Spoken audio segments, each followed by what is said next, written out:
हो गई है पीर पर्वत सी पिघलनी चाहिए, अब हिमालय से कोई गंगा निकलनी चाहिए। नमस्कार विद्यार्थियों, आप देख रहे हैं कि हमारा माहौल कैसा हो रहा है।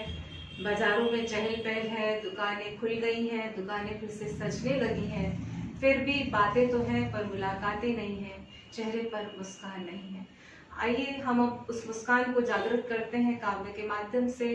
काव्य के गुणों का हम अध्ययन करते हैं। ये वही काव्य है जिसने राष्ट्र को अंग्रेजों से आज़ादी दिलाई।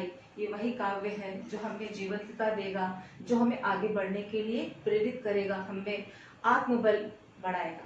आइए आज पढ़ेंगे हम काव्य के गुण। देखिए काव्य के तत्वों का हमने पहले भी उल्लेख किया था।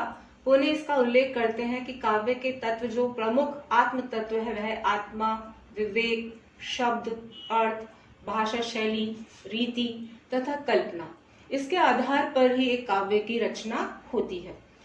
जिस प्रकार से हम हर चीज को एक कसौटी पर कसते हैं और उसके बाद ही एक आदर्श वस्तु या आदर्श मनुष्य की बात करते हैं कि आदर्श मनुष्य क्या है, उसको हम किस कसौटी पे कसते हैं। तो देखिए आदर्श मानव की क्या परिभाषा होगी, उसमें आत्म तत्व, प्राण तत्व तो है ही, साथ ही साथ उसमें सच्चाई, उदारता, धीरता, सौम्यता, वीरता तथा मानवीय गुण होंगे, तभी वह एक आदर्श मानव कहलाएगा। उसी प्रकार से काव्य की भी हम बात करते हैं कि वह कौन सा काव्य है जो पूर्ण काव्य है, अपने आप में सक्षम है, जो मानव के हृदय को प्रभावित करता है। तो देखिए काव्य की आत्मा की जो शोभा है वह रस और भाव ही उसकी आत्मा है।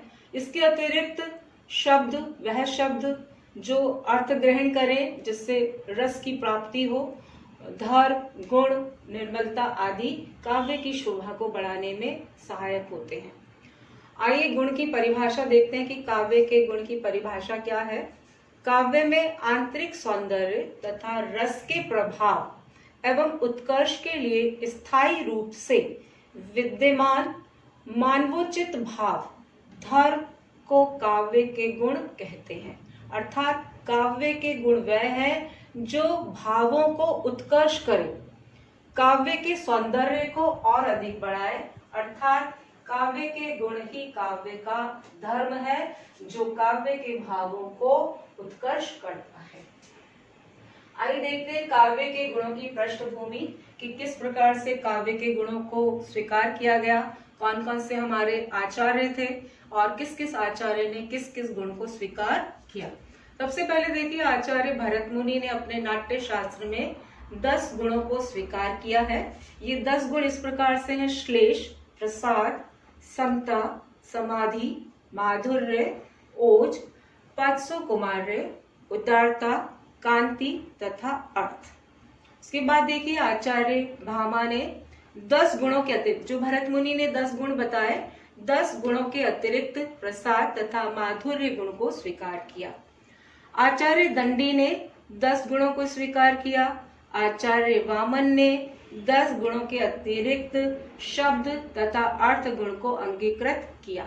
आचार्य भोजराज ने अपने सरस्वती कंठाभरण ग्रंथ में 24 शब्द गुण तथा 24 अर्थ गुणों का उल्लेख किया है। आचार्य मम्मट के द्वारा कृत काव्य प्रकाश में तथा आचार्य विश्वनाथ कृत साहित्य दर्पण ग्रंथ में, पंडित जगन्नाथ कृत रस गंगाधर में 3 गुणों का उल्लेख किया। अर्थात आचार्य मम्मट, आचार्य विश्वनाथ तथा पंडित जगन्नाथ जी ने 3 गुणों का उल्लेख किया: प्रसाद गुण, ओज तथा माधुर्य, जिसका आज हम अध्ययन करें। पहला है प्रसाद गुण। अब प्रसाद गुण से अभिप्राय है कि हम जिस काव्य को पढ़ते हैं उसका अर्थ स्वतः ही ग्रहण हो जाता है।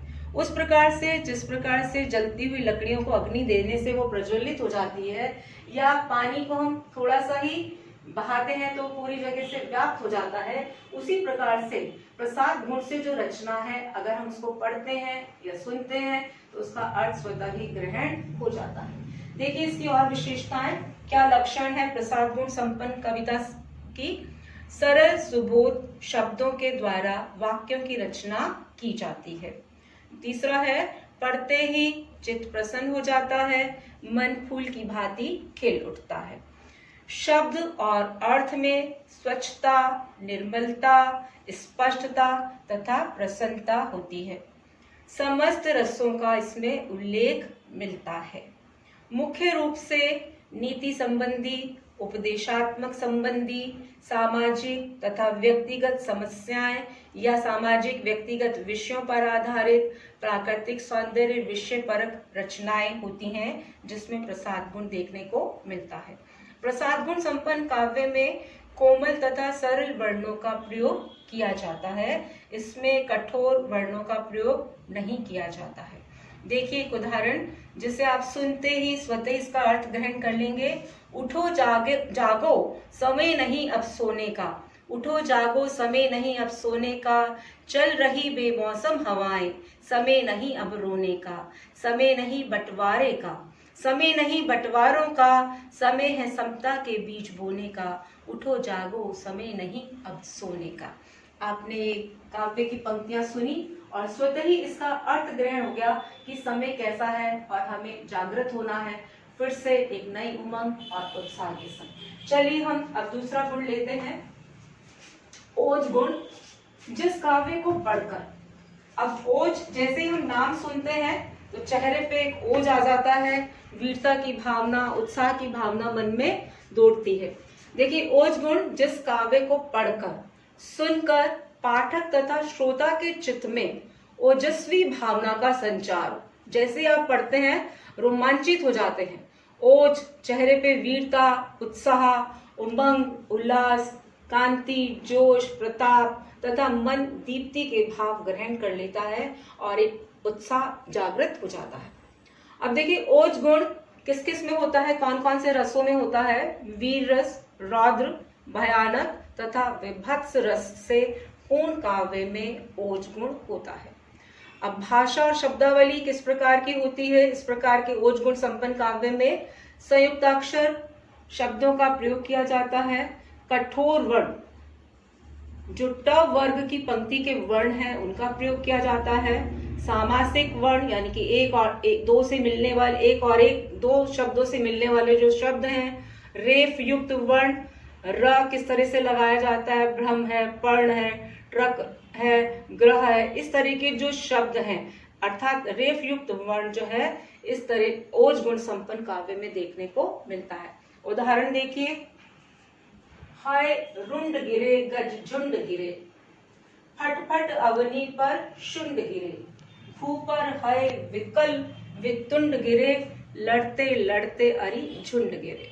इसमें आप देख रहे होंगे कठोर वर्णों का प्रयोग किया गया है और इसको पढ़ते ही स्पष्ट हो जाता है कि रणभूमि का वर्णन है, जिसमें शत्रुओं के सिर, हाथियों के और साथ ही साथ घोड़ों के सिर और शत्रुओं के सिर जो है जगह जगह पृथ्वी पर गिरते हुए दिखाई देते हैं।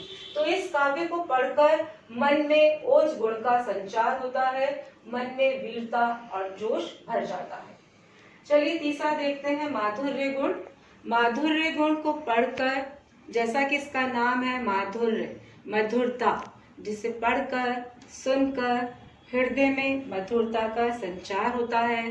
अंतःकरण आनंद से द्रवीभूत हो जाता है।